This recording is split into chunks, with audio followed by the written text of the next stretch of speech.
bienvenue au webinaire sur les statuts d'engagement soutien. On est très heureux de vous avoir avec nous ce matin. Je vais juste installer mes, mes éléments, excusez. Je démarre moi aussi. Bougez pas. Pendant que tu t'installes, je vais me présenter. Donc, c'est le statut d'engagement pour le personnel de soutien, principalement CSN, CSQ et syndicats indépendants. Donc, moi, mon nom, c'est Marilyn Tétrault. Je fais partie de l'équipe du soutien. Oui, moi, c'est Julie Payette. Je suis analyste pour Payer GRH. Donc, j'ai un peu de difficulté avec mon diaporama. Marilyn, est-ce que tu pourrais partager ton écran, s'il te plaît? Oui, certainement.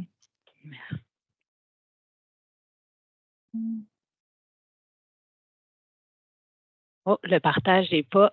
Ah, je n'ai pas accès au partage. Il va falloir demander à Pierre qui nous aide aussi. Bon, on a des petits soucis techniques ce matin, définitivement. C'est Erwin qui va nous aider, Julie et Marilyn. Oui, donc, parfait. Erwin, pouvez vous donner accès au partage, ce sera apprécié. Au partage d'écran, oui. Je n'avais pas entendu qui avait parlé dès le départ. Donc, oui, évidemment, oui. Oh, vas-y, Marilyn, je pense que tu pourrais essayer de partager. Peux-tu me donner le partage à moi aussi, s'il te plaît, juste pour plus tard dans la présentation, je vais avoir à présenter ma paye. Oui, okay. Je vais y aller ici. Donc, évidemment, ça va être un webinaire qui sera enregistré. Donc, sachez-le, on est tous toujours très heureux que vous vous montriez votre binette. On est content de parler à des humains, mais si jamais vous ne désirez pas être enregistré et réécouté par d'autres plus tard, vous pouvez fermer votre caméra. On ne vous en tient pas rigueur du tout, du tout, du tout. J'arrive avec le partage, pas de souci.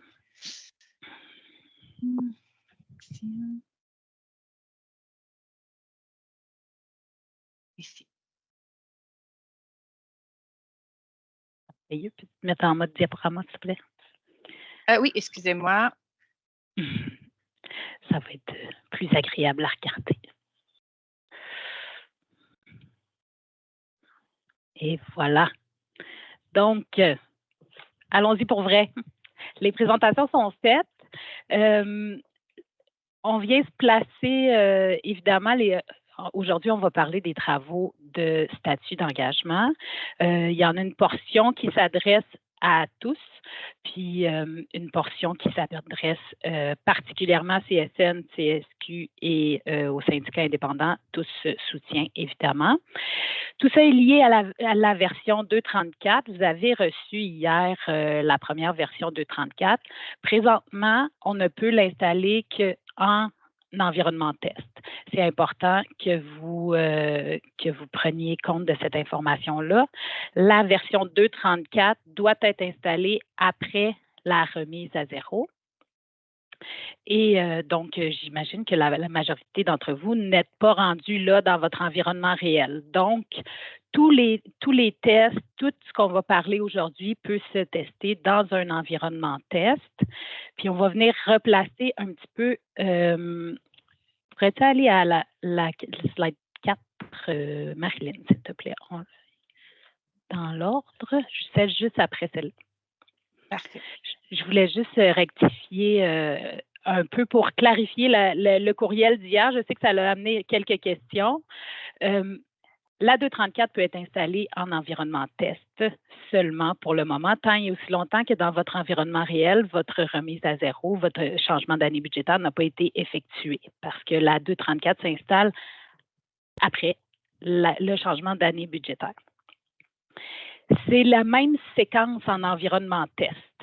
Donc, quand vous allez installer votre 2.34 dans votre environnement test, faut que vous soyez rendu après le changement d'année budgétaire dans cet environnement-là. Donc, vous créez un environnement test 2.31, vous faites votre changement d'année budgétaire, puis vous installez la 2.34 dans l'environnement test parce qu'on utilise exactement la même séquence en test que dans la réalité. La 234 doit se faire après le changement d'année budgétaire dans l'environnement test autant que dans l'environnement réel plus tard, quand vous serez rendu là. Là, pour l'instant, on a un participant. Est-ce qu'on a déjà une question à... Non, c'est les entrées qui ça.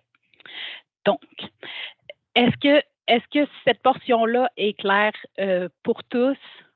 Ou parce que je veux vraiment être certaine que tout le monde se positionne à la bonne place avec la 234, parce que si l'installation de la 234 est faite avant la RAS, que ce soit en environnement test ou dans l'environnement réel, merci pour les petits pouces, tous vos dossiers vont être incohérents, autant en test qu'en réel. Donc, si vous aviez envie de prendre de l'avance puis d'installer la 234 avant votre changement d'année pour essayer de travailler en aval, je vous garantis que c'est une très mauvaise idée. Okay. Donc, la séquence à utiliser, c'est changement d'année et installation de la 234 ensuite. Est-ce qu'il y avait des questions là-dessus? J'ai vu une main levée tantôt, elle s'est rebaissée. C'est bon? OK. Donc. Parfait. Donc, je vais passer à la diapositive suivante. Oui. Voilà. Parfait. Donc, dans le fond, ici, c'est les statuts d'engagement pour les enseignants à la version 234. Donc, c'est sûr qu'il va y avoir beaucoup plus de détails là, cet après-midi là, en lien avec la portion enseignant.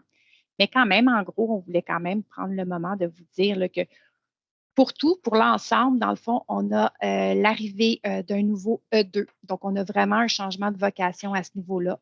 Il y a également le E9 qui est une nouveauté.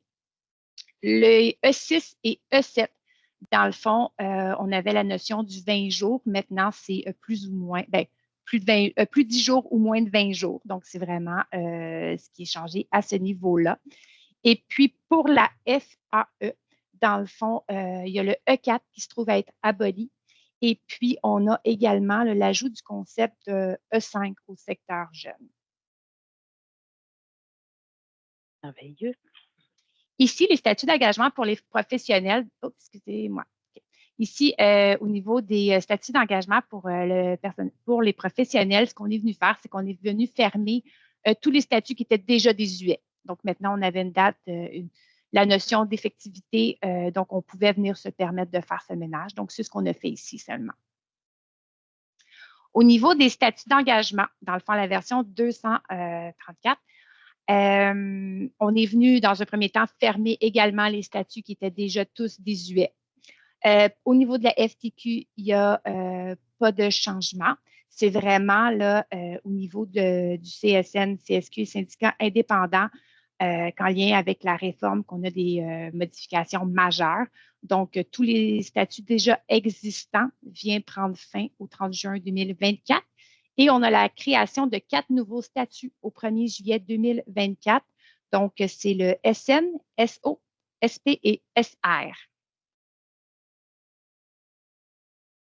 Donc, Julie, je te laisse la parole. Je vais venir vous préciser sur les autres statuts pour les autres accréditations syndicales tantôt. Il y a une nouvelle table, c'est pas une nouvelle table, c'est la table des statuts d'engagement, mais elle a été revampée de beaucoup. Il y a l'ajout des liens avec les tables qui a été ajouté. Donc, au bas, vous connaissez ce type de fenêtre-là maintenant qu'on peut fractionner à plusieurs reprises. Donc, celle-là a 4 sections maintenant. Donc, on a l'ajout des liens avec les tables et les statuts d'engagement. Toute la portion calcul de l'ancienneté qui a été déplacée dans la table de statut d'engagement. Avant, il y avait la table ancienneté qui comportait 2 éléments, le calcul et mon Dieu, rappelez-le-moi. C'est l'ordre d'ancienneté. Maintenant, l'ordre d'ancienneté est resté dans le menu table, mais le calcul de l'ancienneté qui est lié aux états d'emploi puis au statut d'engagement puis les codes d'absence, là, tout se paramètre à partir de la table des statuts d'engagement maintenant.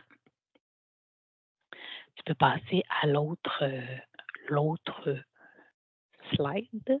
Je cherche le terme. La nouveauté pour la 234, qui va venir faire l'ensemble des différences entre les diverses accréditations syndicales, c'est la nouvelle table d'association de personnel. C'est la première chose que vous allez aller paramétrer en recevant la 234. C'est là où, quand vous allez l'ouvrir, là, ça va être très, très long à ouvrir parce que là, il y a les données de toutes les accréditations syndicales qui sont là. Vous allez aller décocher celles qui ne vous appartiennent pas pour laisser cocher juste vos accréditations syndicales ou les associations de cadres aussi sont présentes là-dedans.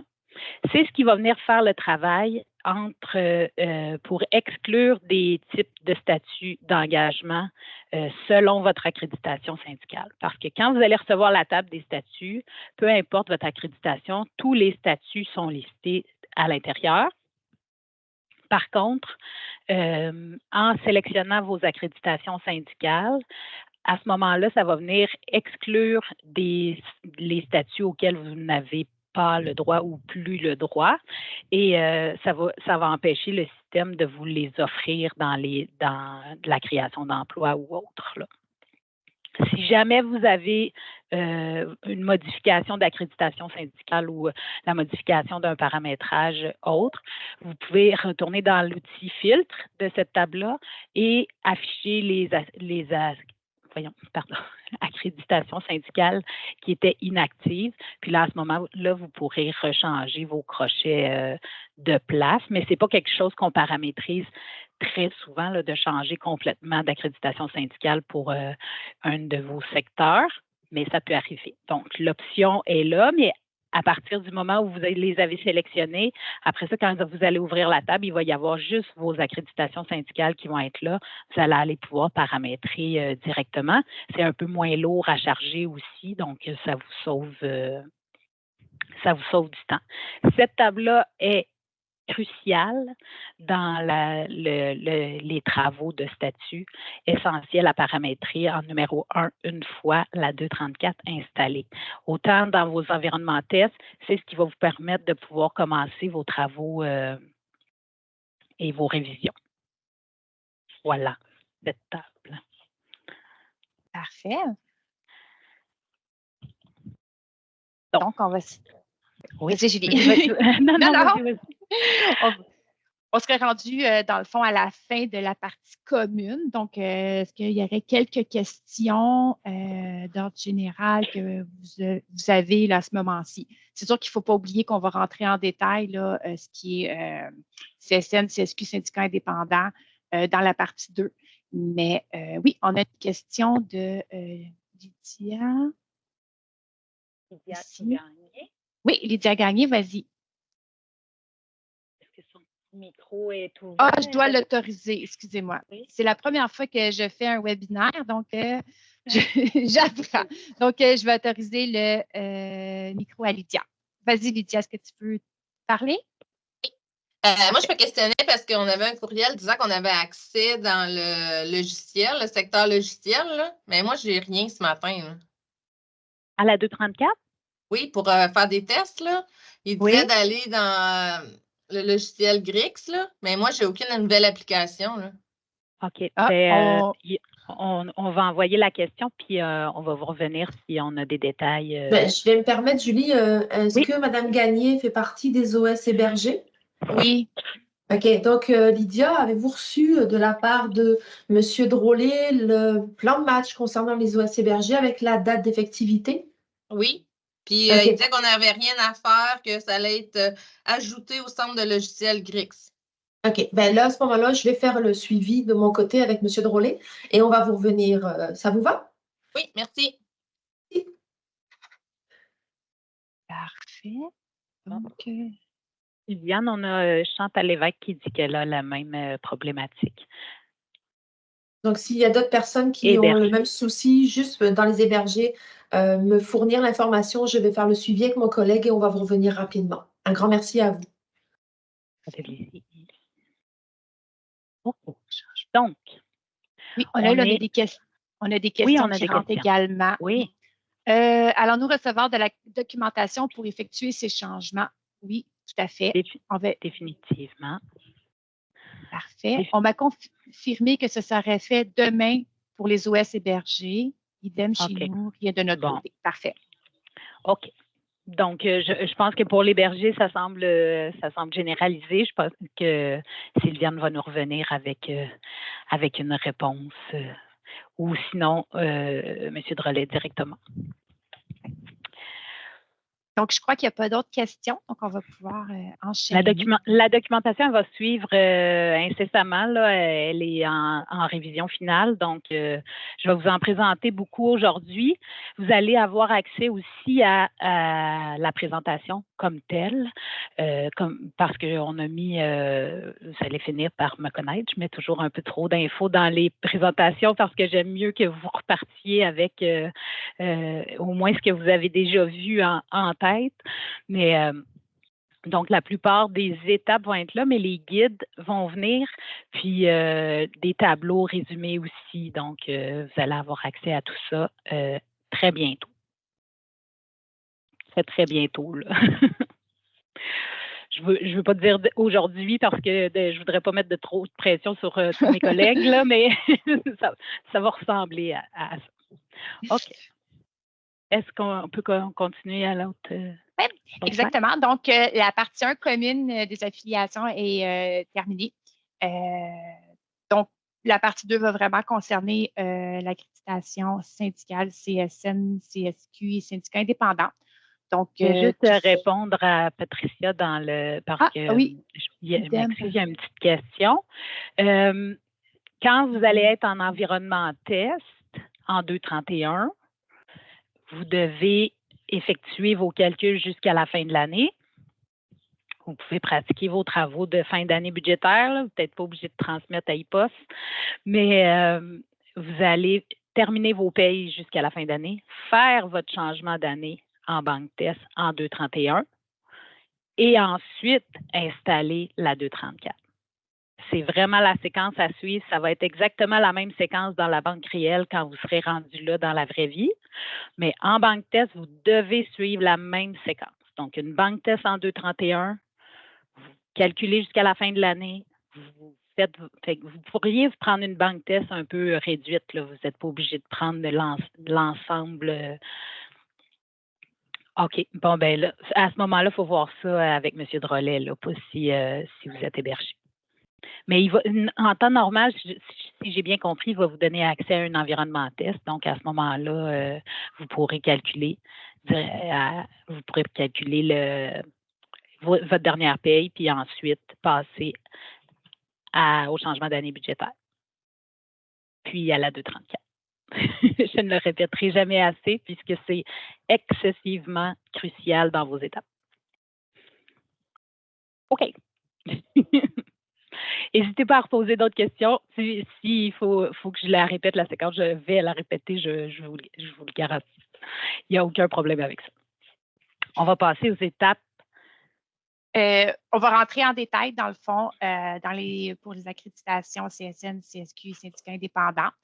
Donc, dans le fond, les organismes qui ne sont pas touchés par ces changements, s'ils le désirent, peuvent quitter à ce moment. C'est libre à vous. On a une main levée. On va la prendre tout de suite. Oui. Donc, c'est Madame Grenier. Je vais activer votre micro. Il était déjà activé, je pense. Allez-y. Oui, bonjour. J'ai juste une petite question parce que la communication qu'on a eue sur la version, c'est peut-être niaiseux comme question, là, la communication qu'on a eue sur la version 50234.83, il y a tellement de références sur le fait que c'est juste sur une bande, une bande de données test qu'on peut l'installer. Est-ce que ça veut dire qu'on aura une version 234 mais pour la production qui va être fournie ou si c'est vraiment celle-là qu'on devra, quand on sera prêt, qu'on pourra installer?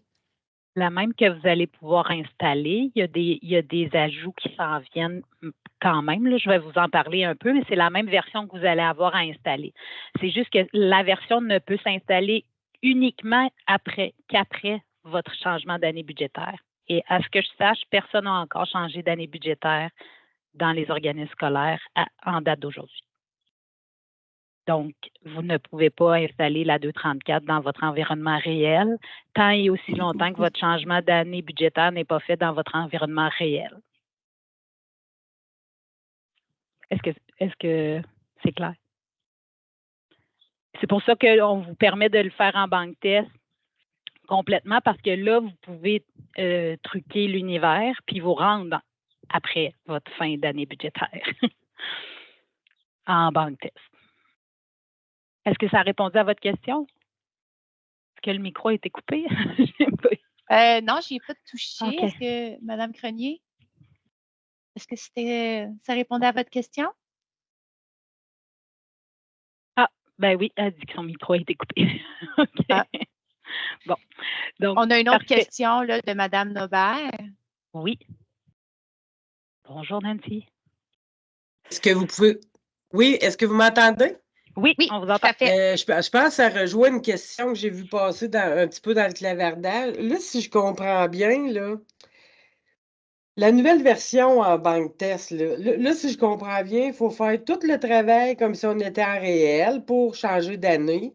Fait que là, je me dis, là, c'est lourd parce qu'il faut travailler dans le réel là, aussi. Là. Mais ça, c'est libre à vous. Mais c'est ça. Non, mais là, on va ça, arriver au vrai sujet. Là, vous allez avoir des tests à faire puis une liste de priorités à vous faire dans l'ordre des tâches que vous allez avoir à faire. C'est la raison pour laquelle on vous donne accès à une version que vous pouvez tester en banque test pour être capable de voir tout ce qu'on va voir aujourd'hui. OK, parfait. Oui, je comprends. Et puis, merci de rendre ça disponible. Mais ce que je veux dire, c'est si on n'a vraiment pas le temps, on va être capable de gérer la paye quand même, là, après le changement de version, là. Bien, après le changement d'année budgétaire, vous allez avoir à installer la 234 et à ce moment-là, vous allez être obligé d'effectuer vos travaux. Après ça, si vous avez eu le temps de vous faire un plan de match, ça va quand même plus vite. Je comprends. Vous n'avez pas eu le temps, vous allez le faire à ce moment-là. Bon, bien, parfait. Oui, je voulais juste être certaine là, que dans le fond, c'est disponible, mais je veux dire, si on a vu qu'on est vraiment roche dans tout, à moins d'avoir une immense équipe à la paye, je ne pense pas qu'on va avoir le temps d'aller. Mais je vous remercie les travaux, puis vous allez voir l'ampleur des paramétrages qu'il y a à faire, puis vous verrez à quel point vous aimez mieux prendre le temps de faire ça en test, en parallèle, ou vous lancer allègrement. Oui, puis pour compléter, Julie, on a un commentaire de nos expérimentateurs, donc merci à Mélissa de partager. Nos expérimentateurs ont testé avant vous le processus et vous pouvez aller regarder le commentaire de la personne.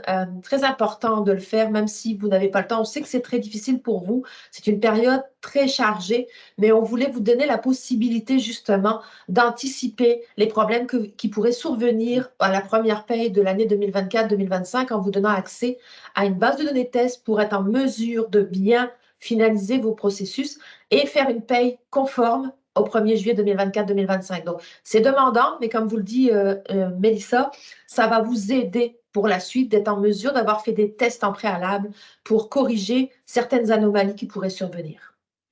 Merci beaucoup. Puis, je voulais également faire un peu de pouce sur la version 2.34 que vous avez actuellement. Donc, effectivement, c'est la version qui est à installer en paye test pour prendre connaissance des changements qu'il y a dedans pour essayer de se préparer.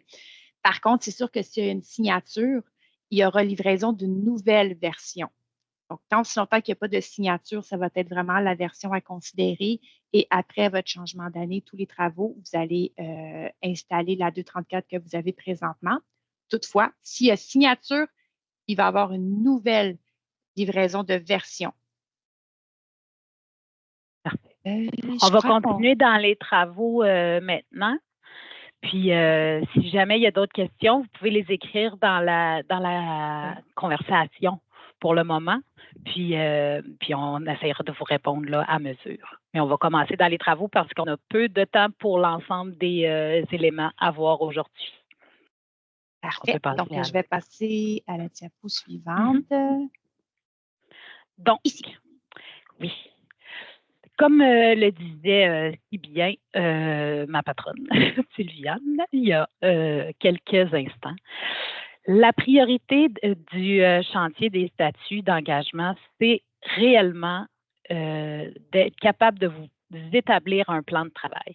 C'est la raison pour laquelle la base de données, la version est livrée si tôt pour vous permettre d'effectuer les travaux puis de voir l'ampleur du chantier qu'il y a à faire pour vos statuts d'engagement. Il y a beaucoup de changements. Vous allez probablement là, trouver que c'est immense sur le coup, mais on y va une bouchée à la fois. Okay? L'objectif qu'on a aujourd'hui puis que vous allez avoir après votre changement d'année budgétaire puis l'installation de la 234, c'est d'effectuer la première paye de l'année 24-25. L'objectif, là, puis on va réduire, je vais vous nommer la majorité des travaux qu'il y a à faire, mais ce n'est pas des travaux qui sont tous urgents à effectuer en entier pour la première paye. On va y aller vraiment en priorité. Qu'est-ce qui est nécessaire d'être effectué pour que le premier calcul de paye de 24-25 calcule de façon correcte toutes vos payes pour tous vos dossiers. OK? Après ça, tous les travaux vont être à réfléchir paye par paye en vous disant aujourd'hui qui a besoin d'être payé, quelle problématique est-ce qu'on peut venir améliorer pour s'assurer que toutes les payes calculent. Mais les travaux de statut vont se continuer en cours d'année. Là, vous allez avoir des questions sur le fonds de pension, sur PERCOS, il y a des impacts partout des statuts. Les statuts d'engagement, c'est le nœud qui touche absolument à tout. Okay. Pour le moment, on se concentre réellement sur les étapes essentielles pour que le premier calcul de paye fonctionne. Ensuite, on va aller pour le deuxième calcul de paye. On est en été. Les procédures qui vont venir avec ça aussi, donc vos collègues de dotation, tout le monde doit intégrer là, dans son ADN les nouveaux concepts de statut d'engagement. Ça change absolument tout dans la vie de tout le monde. Mais ça se digère une bouchée à la fois, puis je vous garantis que les travaux pour se rendre au premier calcul de paye sont effectuables. C'est évidemment une charge de travail supplémentaire dans une période d'année qui est déjà chargée. Donc, on comprend ça amplement. Mais c'est à cette date-ci que ce doit d'être installé. Donc, voilà, on va commencer ces travaux-là. Mais il faut toujours essayer de prendre du recul quand vous commencez à vous dire, mon Dieu, mais quelle ampleur de travail. Est-ce nécessaire et essentiel au premier calcul de paye? On va toujours revenir à ça en premier. OK? C'est parti.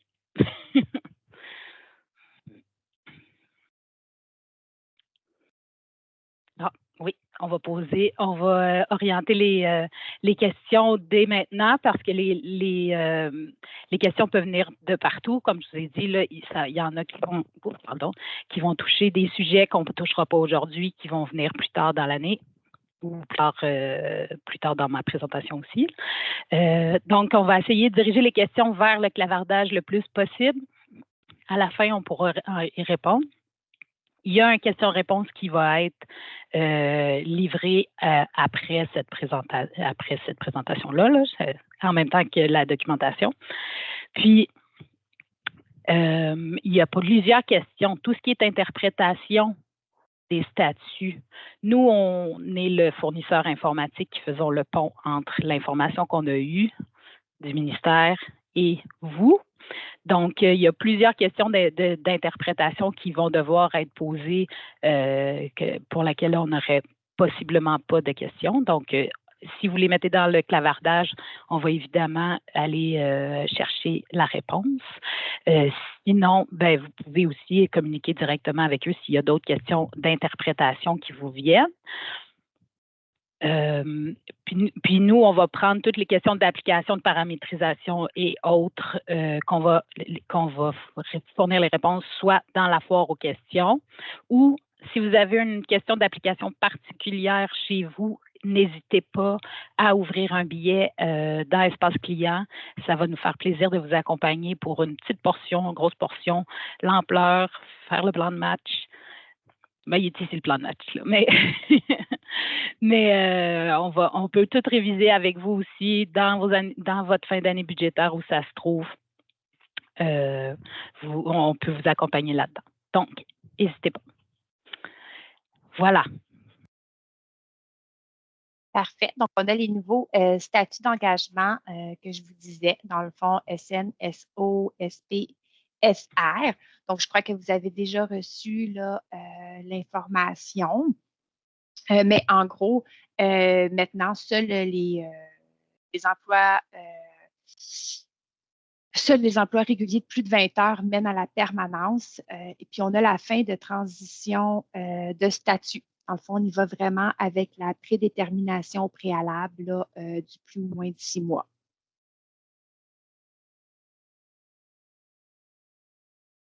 Ici, dans le fond, c'est un gros tableau. C'est sûr que ce tableau-là, on va vous donner accès. Il y a beaucoup d'informations.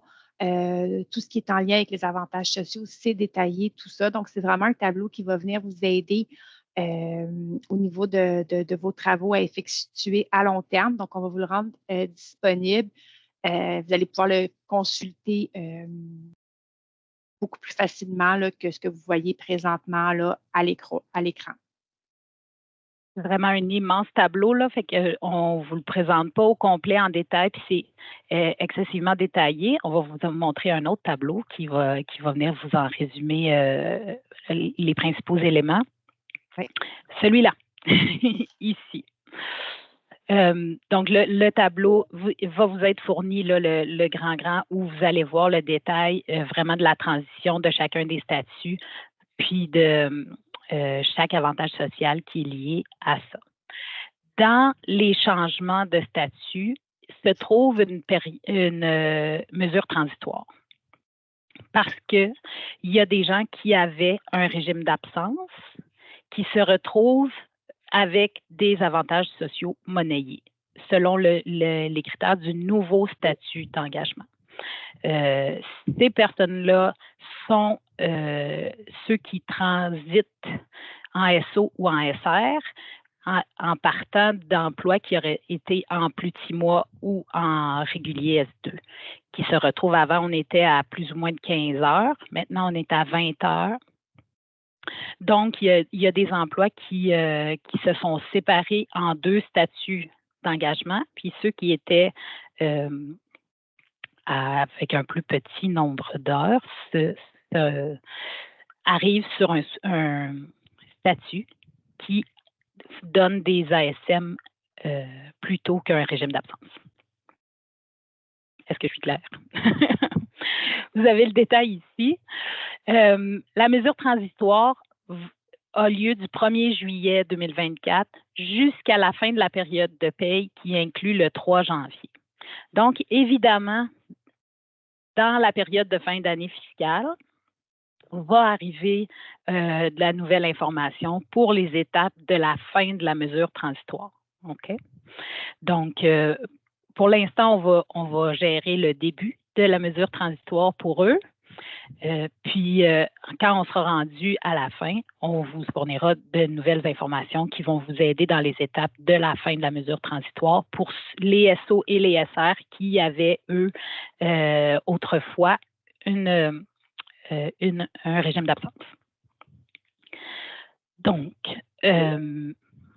voilà. Les 2 avantages sociaux, c'est le lien entre les vacances, l'ancien 8 donc, ceux qui avaient des banques de vacances vont conserver le droit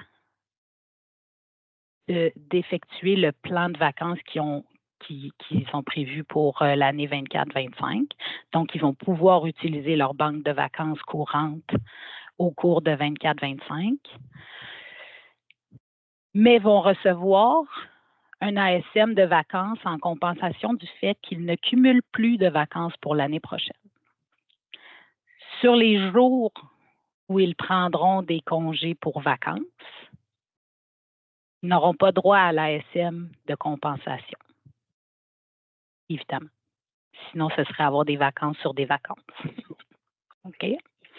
Donc, on va tout voir ça dans le détail, mais la mesure transitoire, c'est principalement ça.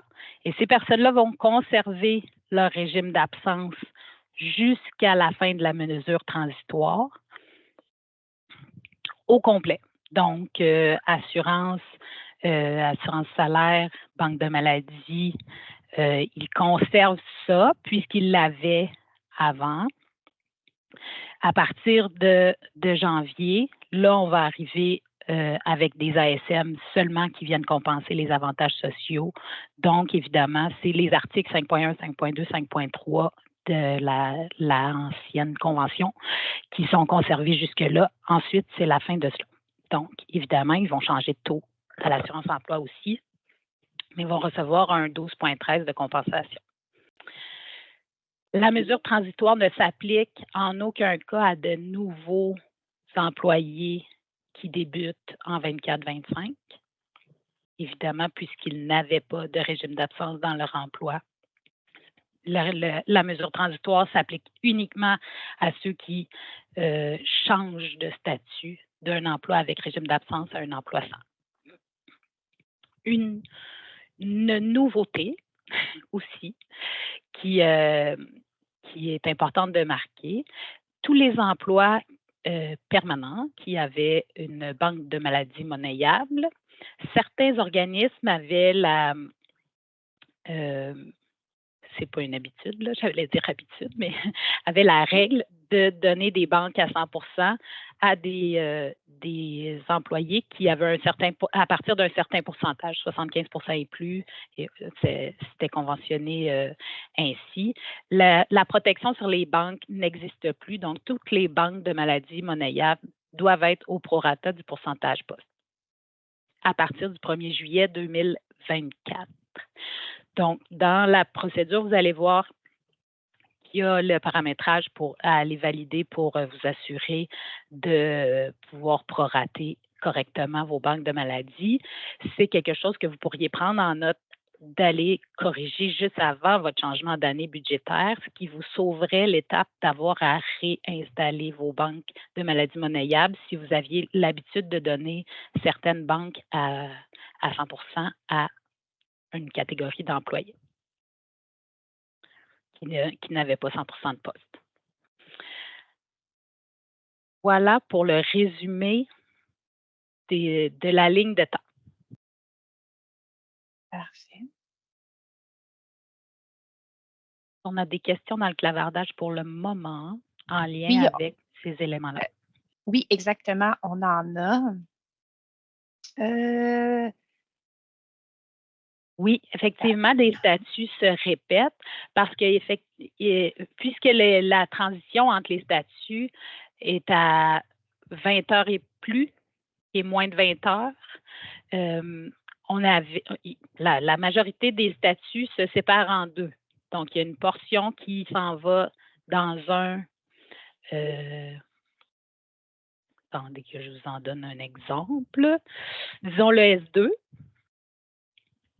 Le S2, avant la détermination d'un S2, c'était 75% et moins.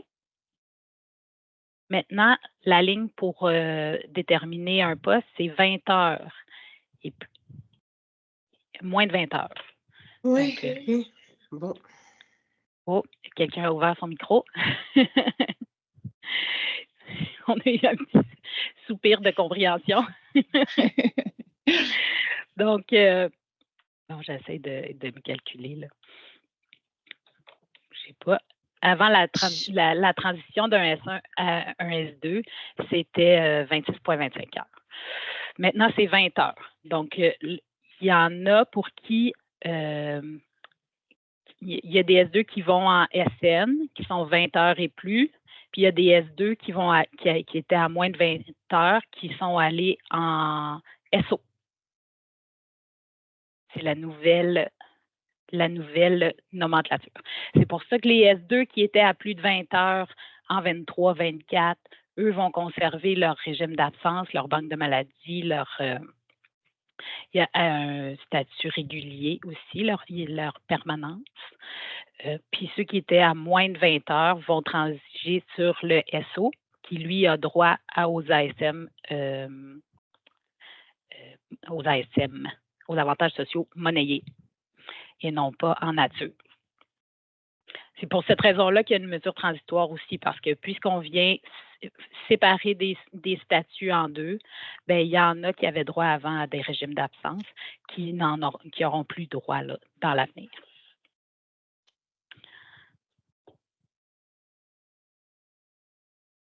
Oui, vous allez avoir dans le grand tableau, là, vous allez avoir exactement, mais vous avez déjà ces critères-là dans le tableau qui vous a été fourni par la Fédé, si ma mémoire est bonne. C'était dans le tableau bleu qu'on vous a présenté au début, là. On a peut-être, on peut y retourner une petite minute, Marilyn, le tableau que tu as présenté. Oui. Juste pour être sûr que, parce que le grand tableau, il détaille ça beaucoup, beaucoup, là. Non, pas celui-là, le bleu. Au début, là. Ici. Oui, c'est ça. Le SN, c'est 20 à 35 heures. Lui donne droit de la permanence, garde son régime d'absence, calendrier N0 ou c'est un régulier en temps normal, comme un. Ouais, je ne vais pas faire de lien, mais la majorité des S1 sont à l'ISN parce que toutes les S1 sont à l'ISN parce que c'est la nature du poste. Automatique, permanence, c'est le seul statut qui donne de la permanence. Avantage en nature, donc un régime d'absence complet. Les fériés payés sur un calendrier N0, de type N0. Le deuxième SO, c'est un régulier aussi, mais moins de 20 heures. Donc, celui-là n'a pas de permanence, a droit aux avantages sociaux monnayés. Vacances, c'est le nouvel avantage social progressif. Puis tout le reste qui est en lien avec le régime d'absence qu'ils n'ont plus et le paiement des fériés est lié aux 12,13 % qu'ils vont recevoir à chaque paye. Ensuite, vient 2 types de statuts temporaires. Encore là, 20 heures et plus, et tout le reste. OK. 20 heures et plus, prédéterminé. Ça, là, ça va être la clé de votre réflexion à chaque fois que vous allez avoir un nouvel. Le type de rémunération, on va le voir plus tard. Ça s'en vient, Gisèle. Mais dans les temporaires, il y a la notion de prédétermination préalable au début de l'engagement. OK? Plus de 6 mois connus au début de l'engagement. Dans ce cas-là, ça va sur un SP s'il est plus de 20 heures. 20 heures et plus. Tout le reste, pas prédéterminé, pas 20 heures et plus, ça va en SR.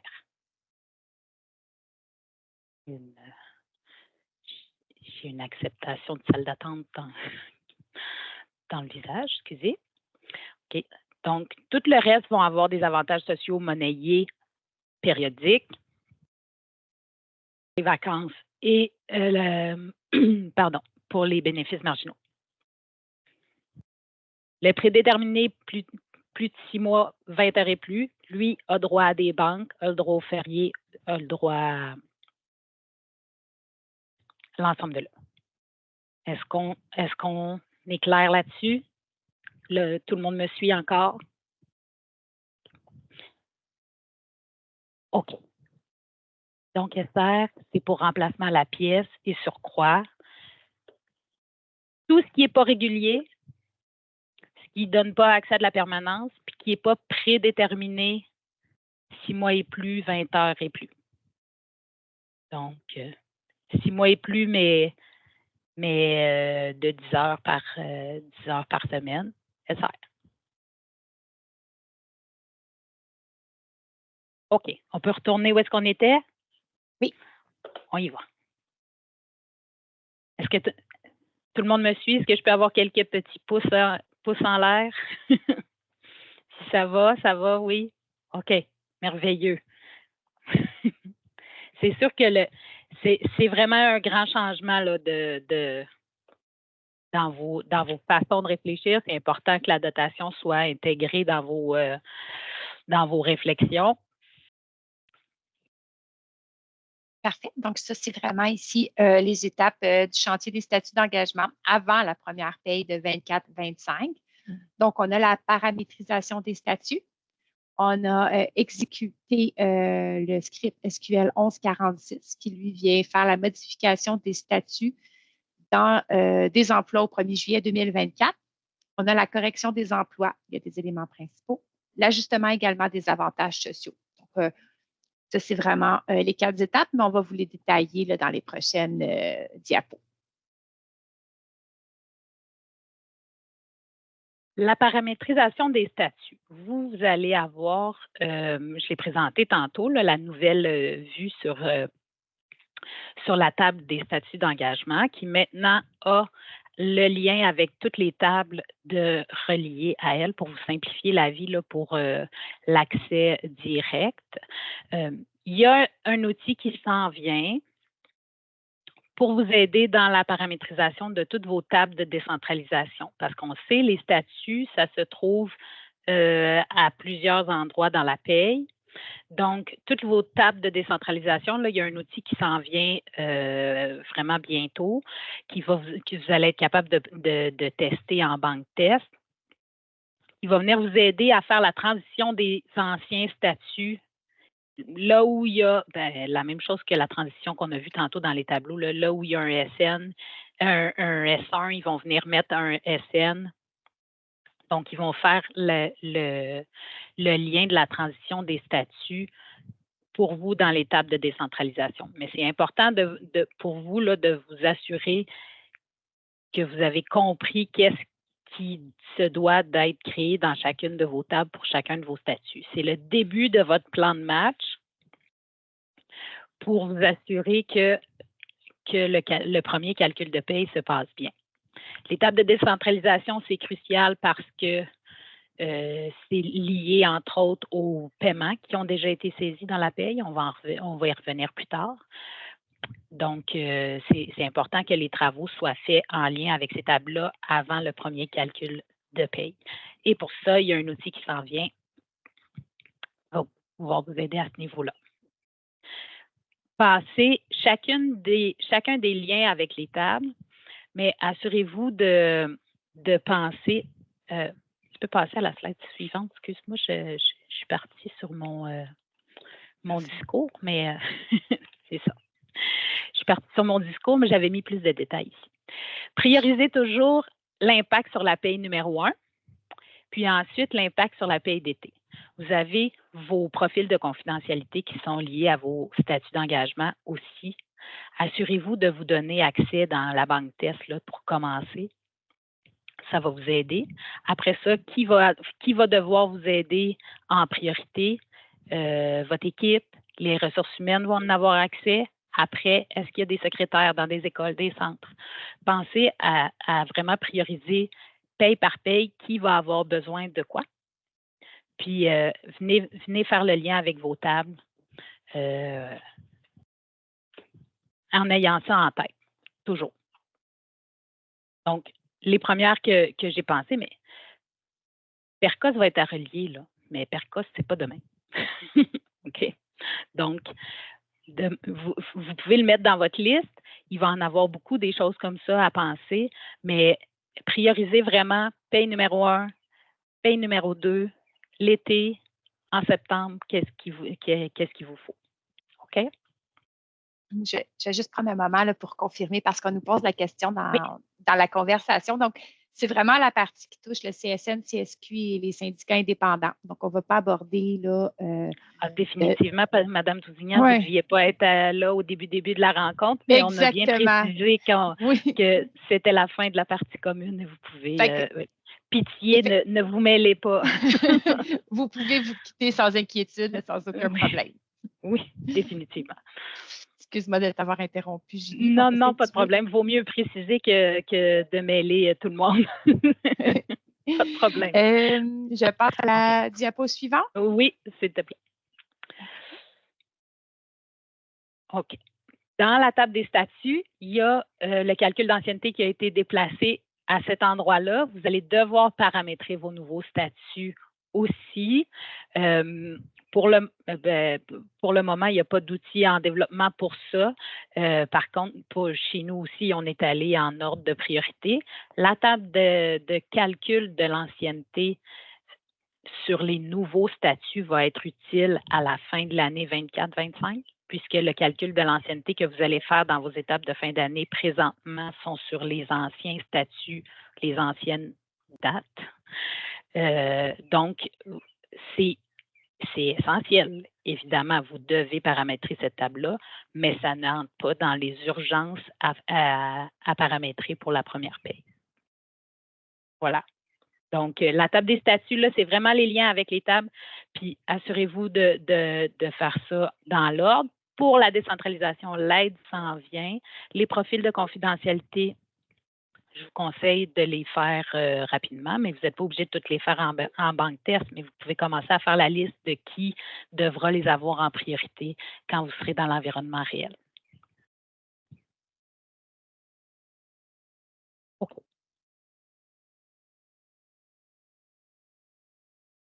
Le SQL qui va venir changer. Attends, excuse-moi, Julie, as-tu vu la réponse?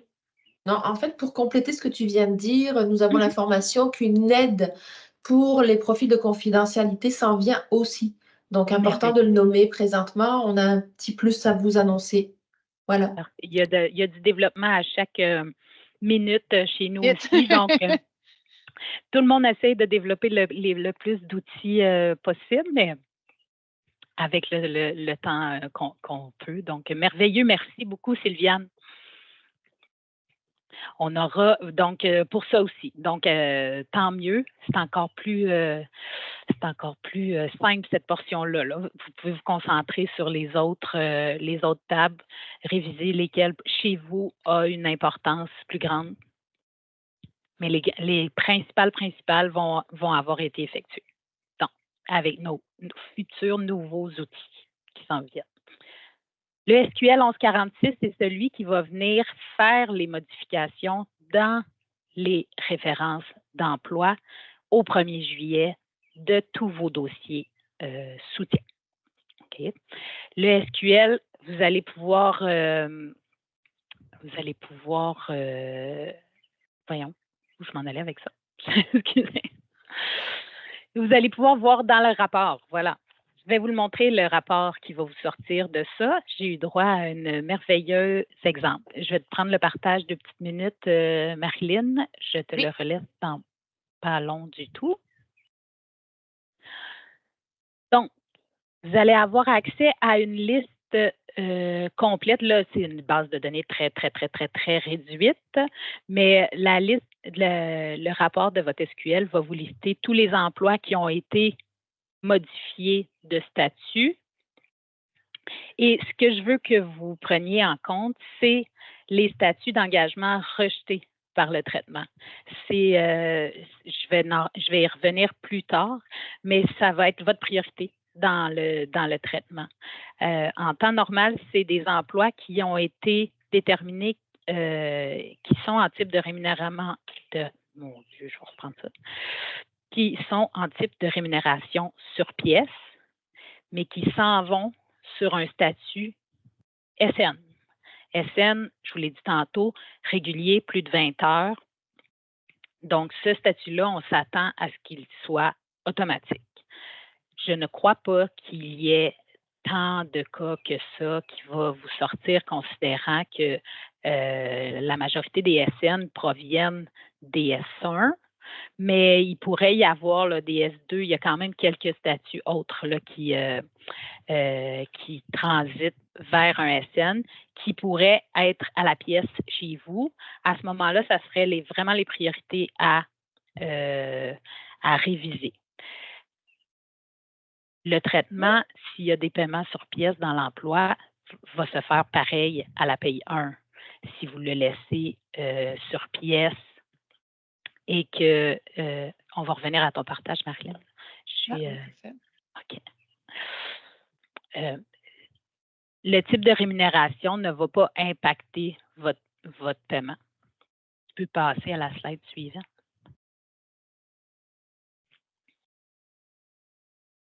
OK. Le SQL, lui, vient changer vraiment là, uniquement les 2 petites lettres de statut d'engagement. OK? Donc, au 30 juin, vous étiez, là, dans l'exemple que j'ai mis, vous étiez SD, puis vous passez à SO au 1er juillet. C'est la même référence d'emploi. Toutes les mêmes données sont restées identiques. Seul le statut d'engagement a changé. Donc, si tout est correct dans ce dossier-là, qu'il était sur pièce, il y a des paiements sur pièce en attente, la paie va se calculer. OK? Donc, pour ça, il ne faut pas que vous ayez d'inquiétude. Par contre, ceux qui arrivent sur des SN en temps normal sont supposés d'être automatiques. C'est le concept même de régulier avec de la permanence. Donc, il va vous sortir dans la liste de rejet pour que vous portiez une attention particulière à ceux-là parce qu'ils sont un peu non conformes là, selon la réflexion derrière le statut SN. Donc, le SQL vient changer tous les emplois qui sont en... j'ai manqué cette information-là. Reviens sur l'écran du SQL. Celle-ci? L'autre avant. Parfait. Voilà. Le SQL vient changer tous les emplois qui sont actifs, sans solde et partiels. Okay? Automatiquement, il va changer le statut d'engagement pour tous les emplois dans la même référence d'emploi. Il garde toutes les données, tous les emplois qui sont actifs. On a donné accès à une case qui vous permet de faire cette modification-là pour des emplois qui sont en cessation. Entre autres, pour vos mises à pied cycliques pour lesquelles vous avez déjà commencé les cessations, dans pas long, quand vous allez être dans l'environnement réel, ça risque d'être la réalité. À ce moment-là, le statut pour ces états d'emploi-là que vous aurez spécifiés, le changement du statut va aller se faire aussi. Il nous a été demandé, suite à l'expérimentation, d'ajouter aussi des statuts d'engagement à exclure parce que certains organismes voulaient traiter des statuts de façon manuelle. Vous n'êtes vraiment pas obligé d'aller là. Okay? Vous pouvez utiliser le SQL comme tel, puis vous pouvez... l'état d'emploi en cessation, je pense que c'est un élément qui est particulièrement utile lors de la réouverture, quand vous allez réouvrir les emplois. Au moins, le statut va être déjà corrigé. Par contre, le statut à exclure, c'est vraiment une case que vous utilisez si vous savez la raison pour laquelle vous voulez réellement exclure quelque chose. Sinon, allez pas là.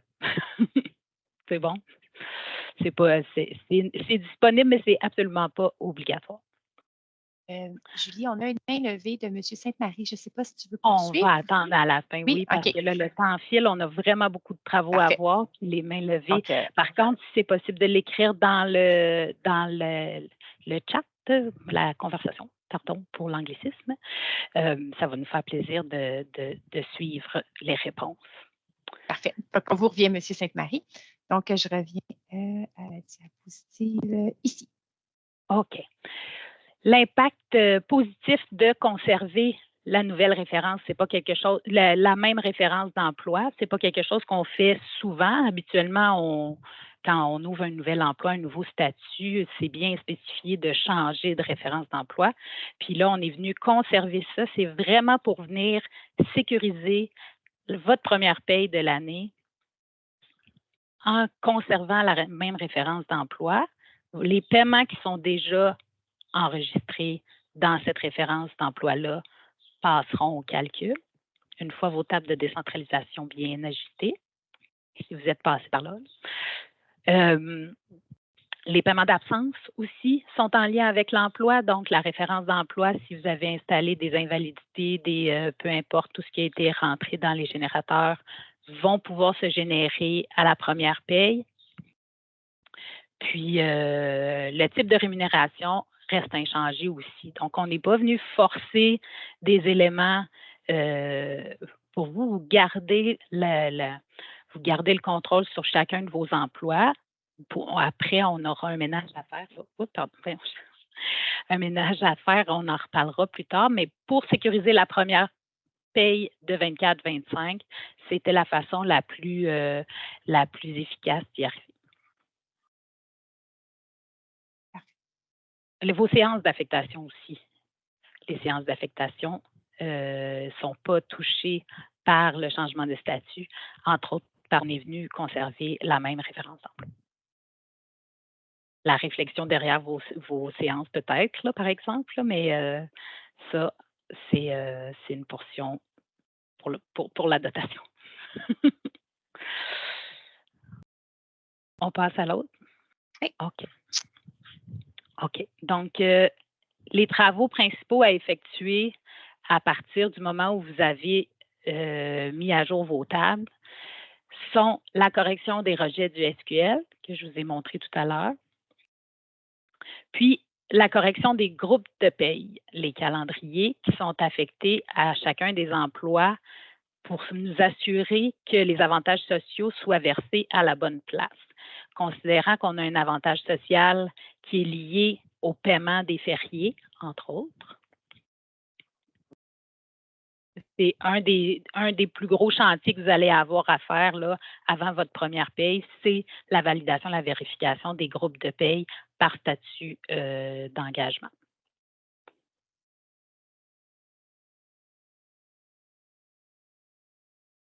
Bon, j'ai remis mon image, j'aurais pu le faire là. Désolée. Donc, la gestion des rejets, comme je vous ai montré tout à l'heure sur mon exemple, c'est la liste qui va venir à la toute fin du rapport du SQL, les emplois sur pièce qui sont maintenant sur un statut d'engagement SN, qui sont à valider. Donc, en temps normal, il devrait être automatique selon notre compréhension. À partir de là, vous devez réviser votre dossier. Est-ce que peut-être ce n'était pas un SN et il aurait dû se retrouver ailleurs? C'est une possibilité. Ou alors, vous pouvez voir si on peut l'installer sur un automatique. Dans tous les cas, si vous le laissez passer en SN sur pièce, au calcul, ça va se calculer. Là. Il n'y a pas de... Ça va pas... il n'y a rien qui va sonner nulle part. Par contre, c'est une incohérence par rapport au principe de base du SN. Okay? La correction des emplois. Là, je vais y aller statut par statut pour vous assurer que vous vérifiez l'ensemble de ces éléments-là pour être sûr que les avantages sociaux soient les bons pour chacun des statuts. Donc, le SN et le SP devraient être automatiques par nature, peuvent être sur pièce si vous faites beaucoup de paiements sur pièce. Mais c'est des 20 heures et plus, donc en automatique par nature. Devraient avoir un régime d'absence complet parce qu'ils n'ont pas d'avantage social monnayé. Devraient avoir accès aux assurances, ça fait partie du régime d'absence. Et sur un calendrier de paye de type N0 qui paye les fériés. Okay? Ça, c'est une des premières validations à faire. À partir, je vais le voir, vous allez le voir plus tard, je vais vous donner un exemple, mais à partir du menu Transactions emploi, vous allez être capable de faire énormément de vérifications. Et là, je vais vous parler d'un ajout qui va être fait très sous peu, qui va changer votre vie plus tard aussi, mais pour la paye maintenant, là, à partir de transactions, vous allez vraiment pouvoir filtrer la majorité de vos dossiers puis vous aider dans la correction de ceux-ci. Les statuts d'engagement SOSR sont sur la mesure transitoire s'ils proviennent d'un emploi qui détenait un régime d'absence complet. Régime d'absence complet, là, on parle des articles 5.1, 5.2, 5.3, des banques de vacances. Donc, il devrait être automatique en temps normal. On s'attend à ce qu'il le soit parce qu'il y avait un régime d'absence. Ils ne sont pas obligés de le rester. Là. C'est rendu là. C'est votre droit de.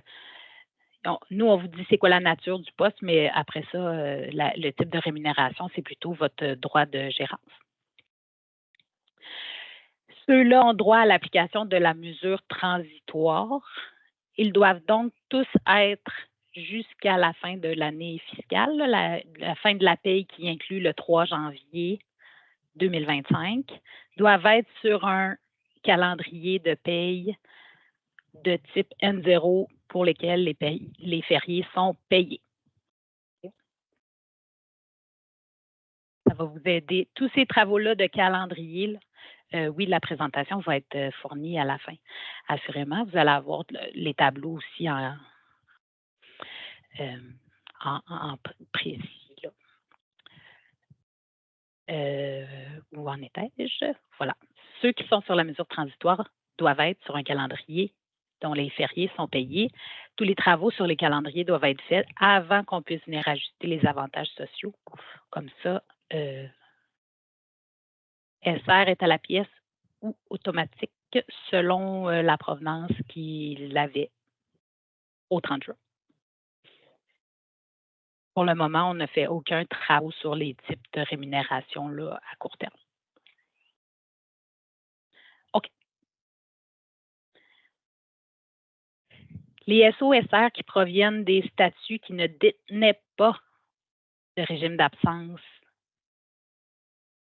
au 30 juin peuvent être autant automatiques que sur pièce, ne devraient pas être liés à un régime d'absence. Je sais qu'il y a des gens, des fois, qui mettaient des faux régimes d'absence, là, ou enfin, pour donner accès à certains éléments. S'ils le sont, il faut qu'ils soient sur un régime d'absence précis, mais en temps normal, ils ne devraient pas être liés à un régime d'absence et doivent absolument être sur un calendrier qui n'inclut pas les fériés, pour lequel les fériés sont cochés, non payés. Okay. Donc, vous l'appelez N1, N2, tout ça N0. OK. Dans le fond, ici, on a vraiment un modèle de calendrier avec les fériés non payés. Dans le fond, c'est sûr qu'on a la possibilité d'utiliser un qui est déjà existant. Par contre, on vous amène à vous poser la réflexion sur votre calendrier, qu'est-ce qu'il y en est avec la période de relâche.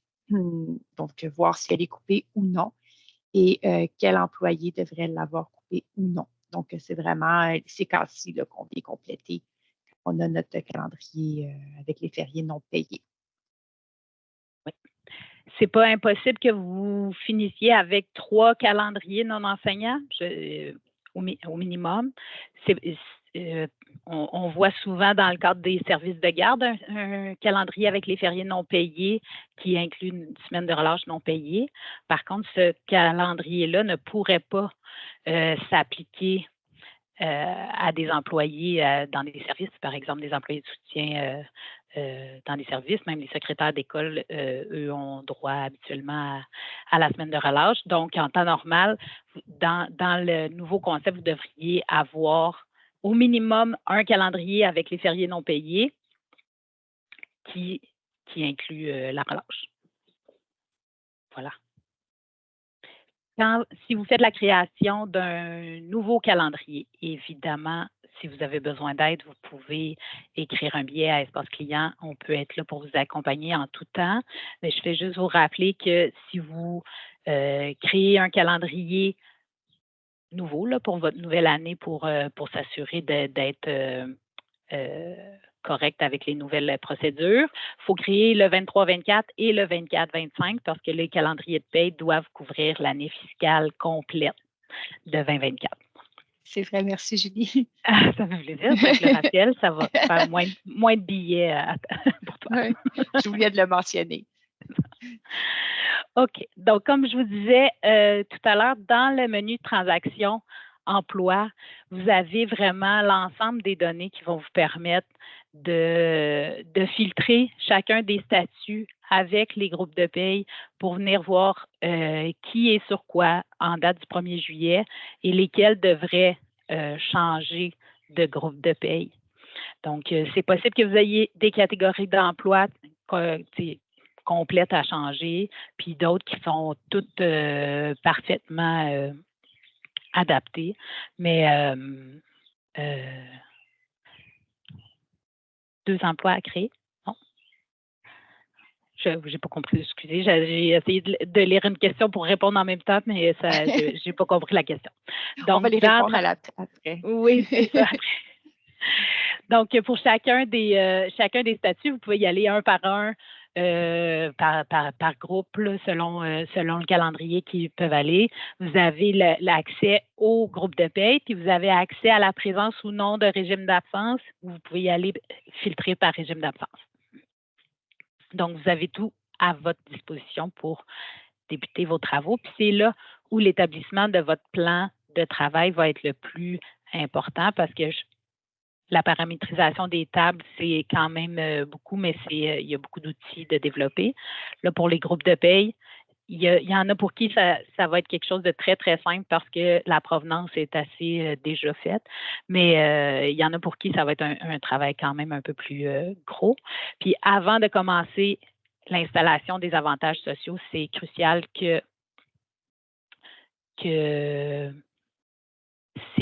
les travaux sur les calendriers aient été effectués. Voilà. OK. Donc, c'est exactement, vous voyez, une fois que tous les travaux sont effectués, on commence la correction des ASM. Okay. On a 2 ASM, 2 avantages sociaux monnayés à venir corriger et installer correctement. C'est le principe. Ah oui, je l'ai déplacé, je m'excuse.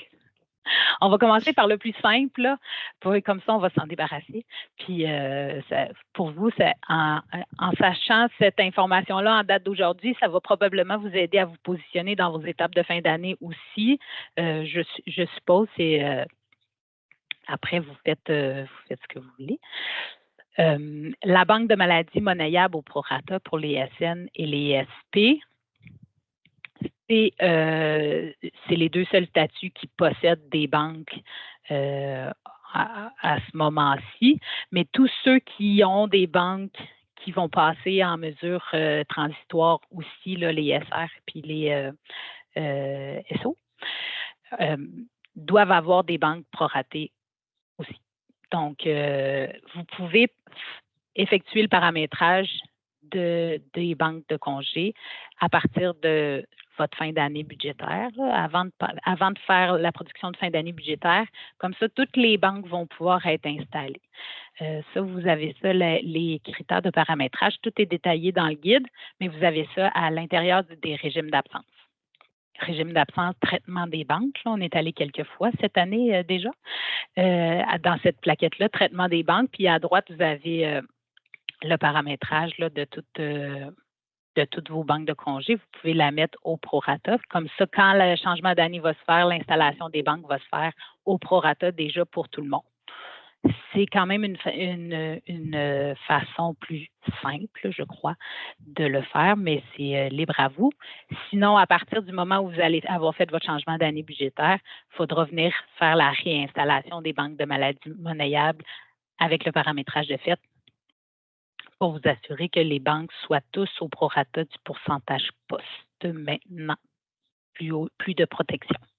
Donc, ça, c'est la petite facile.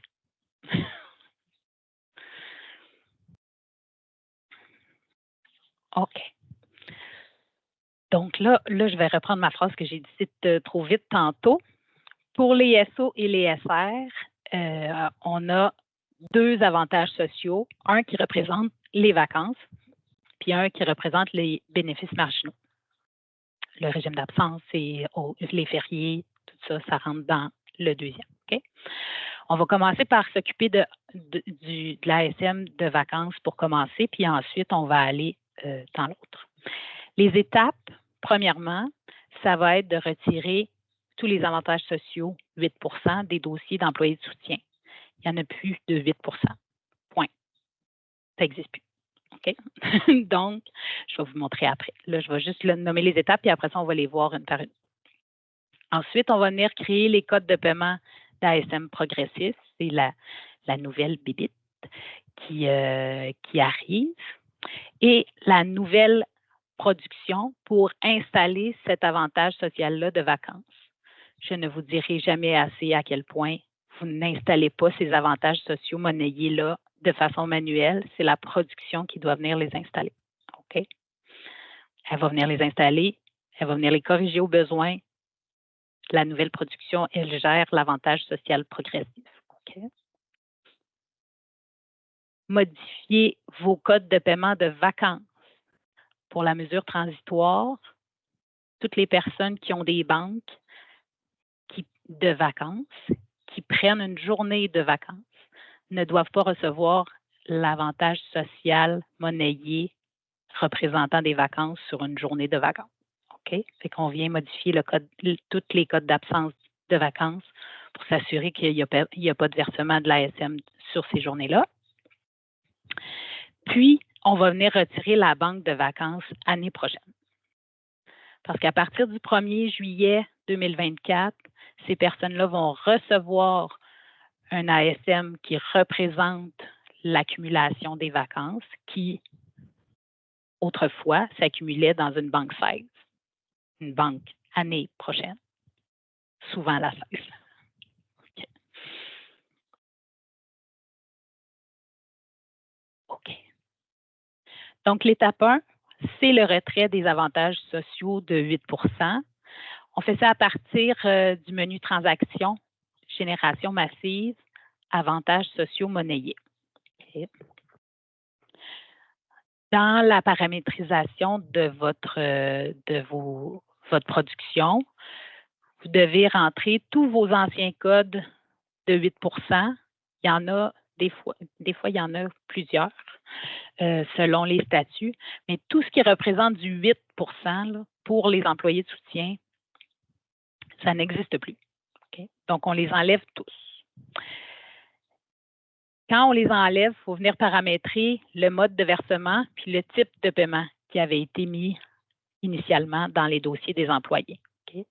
Donc, faut tous les enlever un par un. Si vous connaissez les la paramétrisation de ce qu'il y a dans chacun des dossiers, vous pourrez l'effectuer une seule fois là, ou 2 fois. Là. Si vous savez qu'il y en a des annuels, il y en a qui sont périodiques, il y en a qui sont automatiques, il y en a sur pièce, il y en a automatiques et sur pièce. Il faut venir faire la production à chaque fois pour être sûr de les enlever tous. Okay? Une fois que vous avez fait ça, je vous conseille fortement d'aller dans Transactions, valider qu'il n'y en a plus. Okay? Transactions, avantages sociaux monnayés. Là, vous pouvez valider dans cette fenêtre-là qu'il n'y en a plus dans les emplois d'actifs. Okay?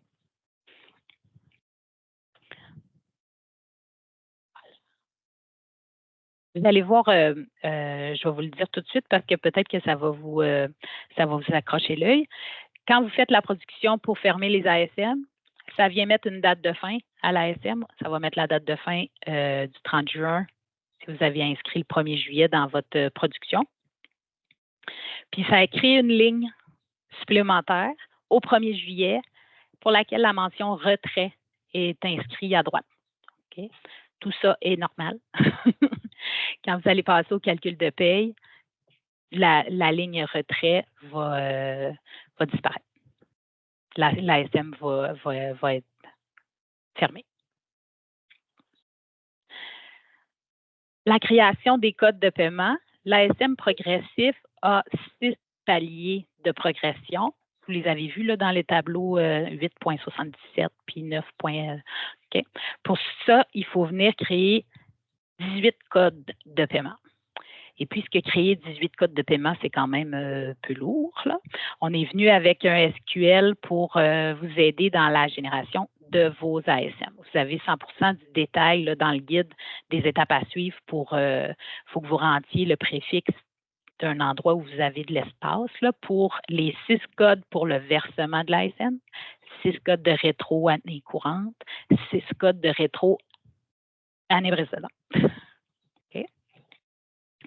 Donc, vous rentrez seulement les préfixes, les 4 premiers chiffres, puis le système va venir vous générer les 18 codes.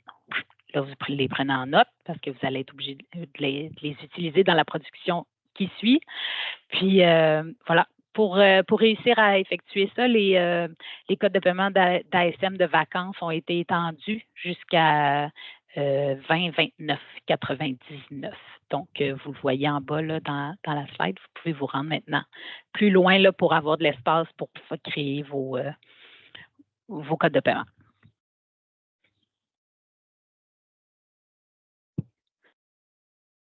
Le SQL suivant vient copier l'impact des absences d'un code de paiement à l'autre. Donc, c'est suggéré fortement de l'utiliser pour vous assurer que vos ASM, si vous vous basez sur l'impact des absences du 8 en temps normal, il était bien paramétré, là. Donc, si vous venez copier, le SQL va le faire à votre place. Vous le faites évidemment pour les 18 paiements. OK. La nouvelle production pour installer ces avantages sociaux-là de vacances dans les dossiers des employés se trouve dans production avantages sociaux monnayés, majoration avec l'ancienneté. C'est une production que vous pouvez refaire parce qu'on s'entend qu'elle se base, elle, sur l'ancienneté au dossier de l'employé. Donc, vous pouvez l'installer maintenant et si vous la refaites avec la même date effective du 1er juillet 2024, après votre calcul d'ancienneté, que j'imagine vous coincerez sûrement pas dans votre première paye, là, je fais juste le supposer. Si vous le faites, tant mieux. Vous venez créer votre ASM après, mais vous pouvez refaire cette production-là. Assurez-vous de faire un préliminaire avant, là. Mais ça vient corriger l'avantage social au dossier, installer la rétro. En aucun cas, vous devez insérer les codes d'ASM progressifs manuellement dans les dossiers. La production ne les voit pas, elle ne les traitera pas comme ça, puis il y a la possibilité qu'elle vienne rajouter un autre, là. On voudrait pas doublement payer les vacances de tous. Donc, cette production-là fait le travail pour lequel elle a été commandée très, très bien. Les rétroactivités se font bien. Le recalcul de l'avantage social se fait bien. Donc, n'hésitez pas à la réutiliser quand vous avez la création de nouveaux dossiers, par exemple, ou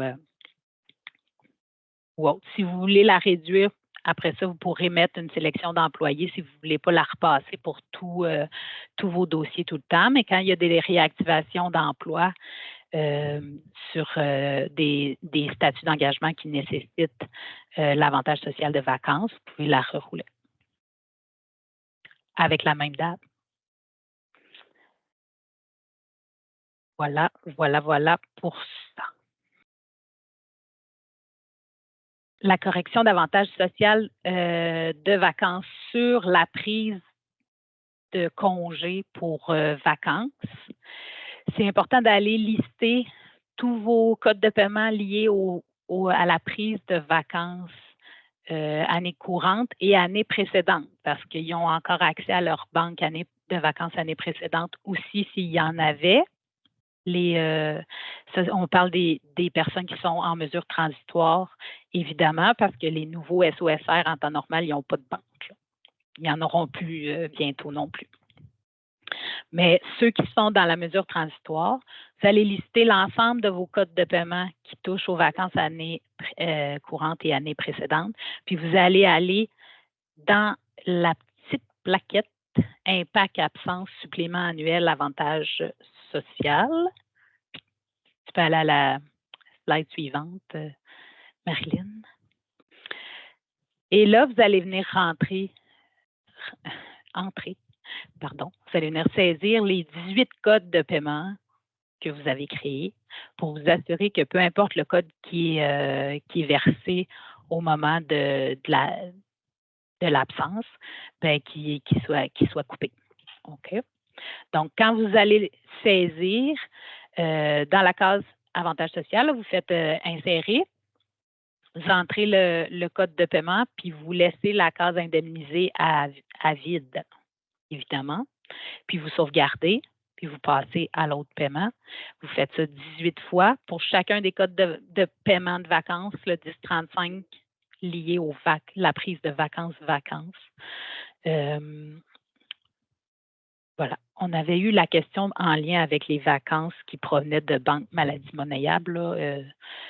C'était une question pour laquelle je n'avais pas eu de réponse complète, mais en temps normal, ça ne devrait pas s'appliquer parce que ce n'est pas des vacances qui proviennent de banques de vacances. Mais on va vous revenir là-dessus. OK.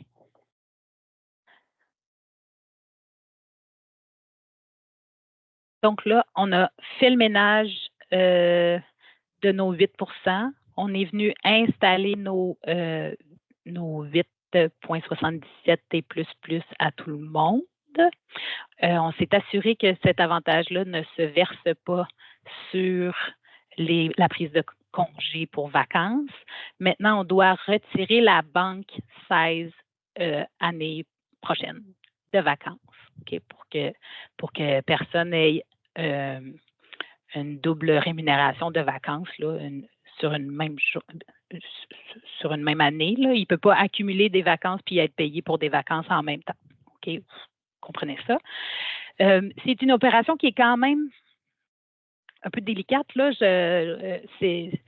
Donc, si jamais vous avez accès à de l'aide par vos services informatiques qui connaissent bien la paye, c'est quelque chose qu'ils peuvent venir faire une fois que vous les avez bien dirigés sur qui doit avoir une banque de vacances année prochaine à 0. Okay? Ces dossiers-là, c'est les SO et les SR qui possèdent un régime d'absence qui inclut des vacances. Okay? Donc, de là, le point de vous dire les autres, s'ils ont un régime d'absence, mais que c'était juste pour votre mécanique interne, bien, si vous êtes capable de les enlever, c'est quand même le plus simple là, pour vous réduire le champ. Mais dès qu'il y a un SO, un SR qui a un régime d'absence qui inclut des banques de vacances, eux doivent avoir une banque vacances l'année prochaine à 0 pour l'année 24-25. Donc, c'est possible de le faire par en arrière avec votre service informatique. On sait que ce n'est pas tout le monde qui a accès à ça, évidemment. Donc, dans le guide, il y a une procédure à suivre qui peut-être rendra peut-être pas tout le monde super à l'aise, là, parce que ça reste que c'est un petit tour de passe-passe, mais on y arrive là, par la paye. Donc, puis les étapes sont bien décrites, puis ont été testées. Avant de passer à la prochaine diapositive, dans le fond, c'est sûr qu'il nous en reste encore. On n'a pas terminé, puis on déborde. Oui. Mais on nous demande si on peut prendre une pause de 5 minutes. Donc, je ne sais pas. OK. Ben, est-ce qu'on continue? Il nous reste juste l'avantage social de bénéfices marginaux, puis après ça, la gestion des doublons après. Donc, on pourrait prendre un petit 5 minutes si ça vous va, puis au retour, là, on aurait 15 minutes environ. Est-ce que ça va à tous? Ou si vous préférez continuer, ça va? Parfait, pas de pause. Pas de pause, on a d'autres rencontres. OK. Est-ce que c'est correct? Bon, on va y aller, on va essayer d'accélérer un peu. Là. Okay. Oui, définitivement.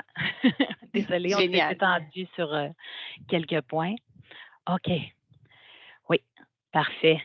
Donc, les étapes pour les bénéfices marginaux, on retire les 11 %, on crée le code de paiement pour le 12.13, puis on vient installer l'ASM uniquement aux emplois sans mesure transitoire.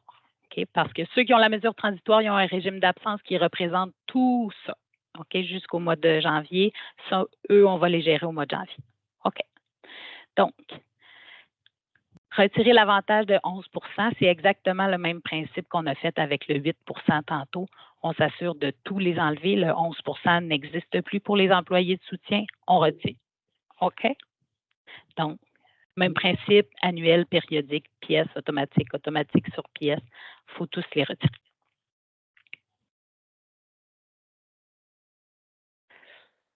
On crée le code de paiement. Vous avez le détail, évidemment, dans le guide. Donc, le versement, le code de paiement rétro, année courante, rétro, année précédente pour l'avantage. Il est un peu plus facile, là, celui-là, je vous le confirme. On vient copier l'impact des absences. Vous pouvez vous baser sur l'impact du code de paiement de 11 % que vous aviez déjà, considérant qu'on vient supposer là, que les paramètres étaient corrects à la base. Vous les vérifiez, évidemment. Puis, on vient installer le 12,13 % uniquement aux emplois sans mesure transitoire. Donc là, ça va être important d'avoir fait votre travail de calendrier avant parce qu'on va venir se baser sur le groupe de paye pour considérer qui a ou pas un régime d'absence en place en date d'aujourd'hui. Donc, les SO, les SR qui sont sur un calendrier de paye pour lequel les fériés sont non payés auront droit à un 12,13 % jusqu'en janvier. Okay? Quand on va arriver à la fin des mesures transitoires, là, le régime d'absence des autres SOSR va prendre fin, puis tous les SOSR y auront droit à ce moment-là. Mais en date d'aujourd'hui, le 12,13 % représente un régime d'absence. Donc, si on en a un, on n'a pas accès au 12,13 %. Est-ce que cette portion-là est claire?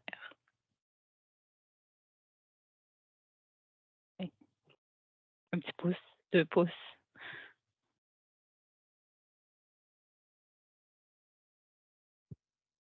Parfait.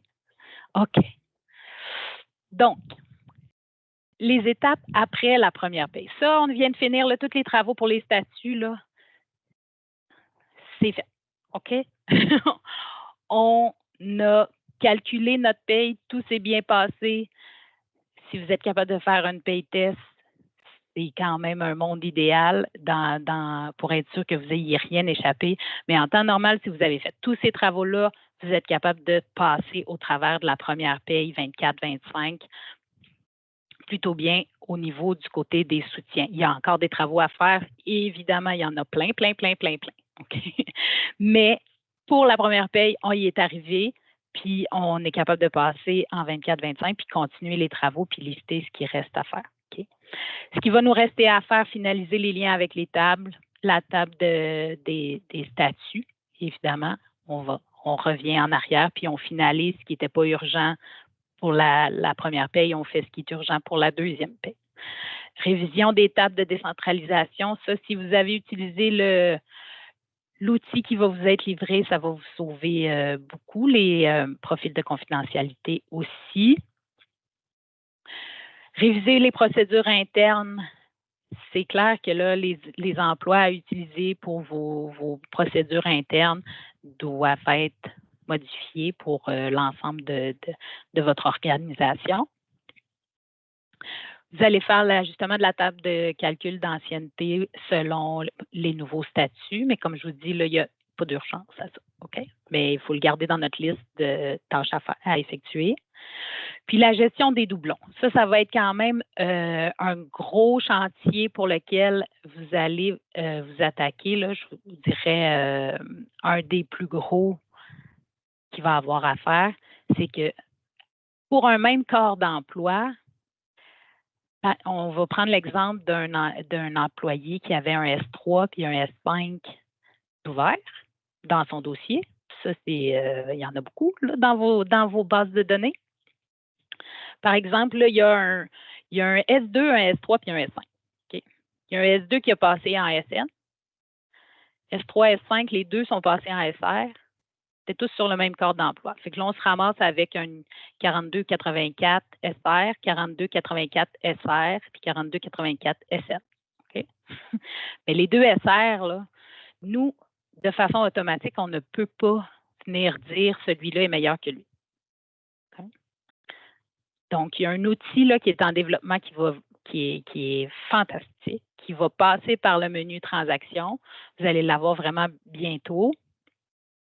Qui va venir vous montrer vos doublons, puis vous allez avoir la possibilité de sélectionner les deux emplois SR, par exemple, dans le même dossier, puis vous allez avoir la possibilité de sélectionner lequel vous gardez versus lequel vous fermez. OK? Oui, c'est un fantastique développement. Là, je l'ai eu à peu près, j'ai eu l'image 1 minute avant la présentation à peu près. Mais ça va vraiment venir vous aider beaucoup. Par contre, si vous êtes capable en date d'aujourd'hui, là, si vous êtes capable de vous sauver un petit peu de travail avec l'outil d'inactivation d'emploi sur pièce inutilisé, là, les emplois pour lesquels il n'y a pas eu de paiement depuis, là, vous déciderez de votre date, la quantité de travail que vous avez envie de faire après, là. Mais versus avant, si vous êtes capable d'utiliser l'outil d'inactivation d'emploi sur pièce à l'avance pour vous sauver quelques dossiers de doublons de ce type-là, si les emplois ne sont pas utilisés, là, en tout cas, vous déterminez les règles que vous utilisez pour les fermer, mais plus il va en avoir de fermés au 30 juin, plus votre travail de gestion de doublons après va être simplifié. Ça, c'est un petit cue pour aujourd'hui. Là. On sait qu'on est midi moins une, là, mais quand même, ça va vous sauver beaucoup de travail après.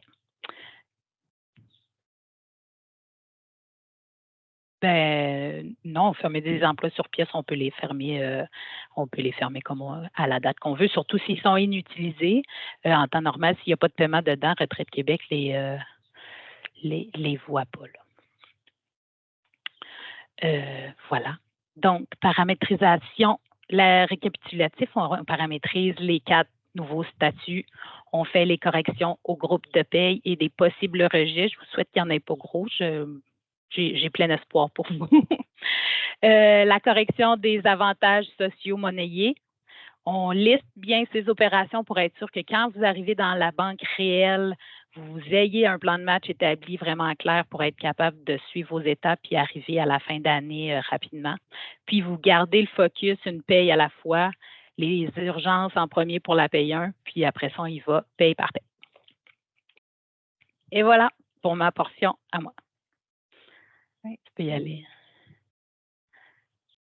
Donc, évidemment, il y a des mesures d'accompagnement là, si vous avez besoin d'aide là-dedans. Vous pouvez ouvrir un billet en tout temps à Espace Client. On va être là pour vous aider, vous supporter, puis vous accompagner là-dedans. Oui. Il y a des équipes qui ont été mises en place, un plan de match qui a été également prévu. Oui. Oui. On a ça. OK. Encore, s'il vous plaît, juste parce que je veux préciser quelque chose d'important pour l'ensemble des organismes qui sont présents aujourd'hui. Donc, à la salle suivante, s'il te plaît, Marilyn. Oui, on a fait une page dédiée aux conventions collectives, donc important que vous ayez l'information aujourd'hui. Et il y a le centre de services virtuel mis en place pour les rendez-vous. Toujours les billets, effectivement, comme expliqué par mes deux collègues. Page dédiée aux conventions collectives est importante parce qu'on va toutes vous rassembler l'information pertinente sur tout ce qui doit descendre au niveau des conventions collectives 2023-2028. Donc, vous aurez la présentation, vous aurez la possibilité de cliquer sur le lien pour aller regarder l'information qui vous est partagée dans cette page dédiée. Voilà. c'est ce qui met fin. Je suis désolée d'avoir débordé un petit peu. Là. On avait tellement de matière, puis je voulais être sûre d'être d'une clarté le plus claire possible. Donc, si jamais il y a des questions, vous pouvez continuer à les écrire ici. On va les prendre en note, puis on va répondre par le question-réponse. S'il y a lieu, on ira chercher la réponse si on est capable de l'avoir. Puis, je vous remercie beaucoup. Je suis désolée, on n'aura pas le temps de prendre les questions de vive voix, puisqu'on a déjà dépassé, fait que je ne voudrais pas voler du temps à trop de monde. Mais n'hésitez pas à les écrire dans le chat, là, on va y répondre sans aucun problème si on est capable. Et pour répondre aux autres questions, la présentation va être rendue disponible. Vous allez avoir le guide, vous allez avoir l'ensemble des informations fournies aujourd'hui, des tableaux supplémentaires. Tout va vous être partagé. Donc, comme je vous ai dit tantôt, la page dédiée va servir à ça. Nous allons aussi compléter le communiqué qui vous a été fourni hier. Si des gens ne sont pas présents aujourd'hui, pour qu'ils puissent aller récupérer les guides importants pour suivre dans les étapes à faire au niveau des conventions collectives pour les préalables avec les statuts d'engagement. Je vais juste répondre à Mme Prudhomme. Là. Oui, c'est pas juste l'emploi principal qui est changé, c'est tous les emplois qui sont actifs, sans solde ou partiels. Puis les emplois en cessation que vous allez avoir spécifiés dans le SQL. Donc, voilà, je vous remercie beaucoup pour votre assistance. On se voit probablement cet après-midi. Parfait. Puis, M. Sainte-Marie, vous pouvez créer un billet si vous désirez là, pour votre question sur le SQL 1146. On va pouvoir vous répondre avec plaisir. Oui, parfait. Bonne journée. Merci beaucoup. Au revoir. Au revoir, bonne journée.